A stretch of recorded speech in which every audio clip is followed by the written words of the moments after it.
Good morning. বেরিয়ে পড়েছি gym যাব বলে। আজকে না এত দেরি হয়ে গেছিল, তাই বাধ্য হলাম একটা গাড়ি বুক করে নিতে।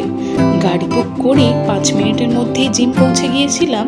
আর এই যে খুব তাড়াতাড়ি করে আজকে জিমটা সারতে হয়েছে। কেন একটু বাদেই আপনাদেরকে জানাচ্ছি। এই যে হয়ে গেছিলো আমার অলমোস্ট জিম করা, কয়েকটা শট নিয়ে বেরিয়ে পড়েছি জিম থেকে।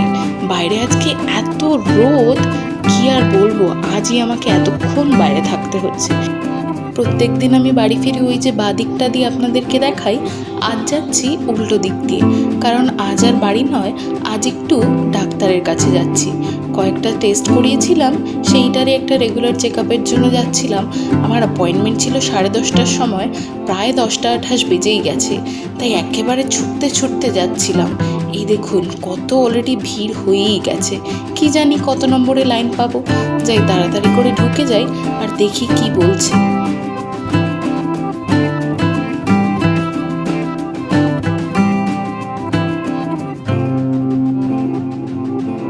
ঢোকার সঙ্গে সঙ্গেই আমায় একটু ওয়েট করতে বলা হয়েছিল। নাম্বারটা একটু বাদে আমাকে দেওয়া হবে, তাই আমি বসে বসে এখানে ওয়েট করছিলাম। আর জানেন, একদম ঠিক সময় এসেছিলাম। ঠিক আমার আসার পরে পরেই এত ভিড় হয়ে গিয়েছিল, মনে হচ্ছিল যেন আমি একদম ঠিক সময়টা এসেছি। এই যে এখানে টোকেনটা দেখতে পাচ্ছেন, আমার নাম্বার ছিল 5-এ। তাই বসে বসে ওয়েট করছিলাম আর একটু স্ক্রোল করে নিচ্ছিলাম। প্রথমে একটু ফেসবুক, তারপরে কয়েকটা আর্টিকেল পড়ে নিচ্ছিলাম। বসে বসে কি আর করা যাবে, ওইখানে তো বেশি অশব্দও করা যেত না। আর এই যে ডাক্তার চলে এসেছিলেন, আর আমার নাম্বারটার জন্য আমি ওয়েট করছিলাম।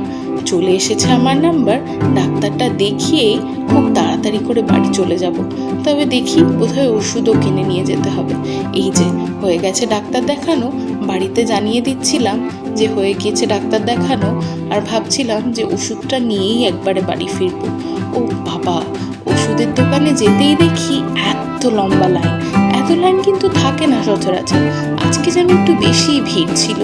যাকে অনেকক্ষণ ওয়েট করতে করতে এই যে প্রায় 1/2 ঘন্টা 45 মিনিট মতো দাঁড়িয়েছিলাম লাইনে।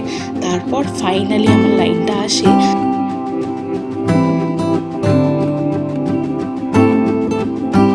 আর এই যে এইখানে ওদেরকে ওষুধগুলো গুছিয়ে দিচ্ছিলাম, কোনটা কোনটা আমার লাগবে।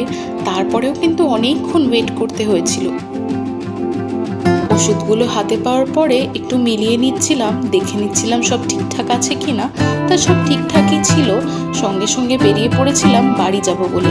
এত জোরে খিদে পেয়েছিল, কোনো দিকে না তাকিয়ে সোজা বাড়ি চলে এসেছিলাম।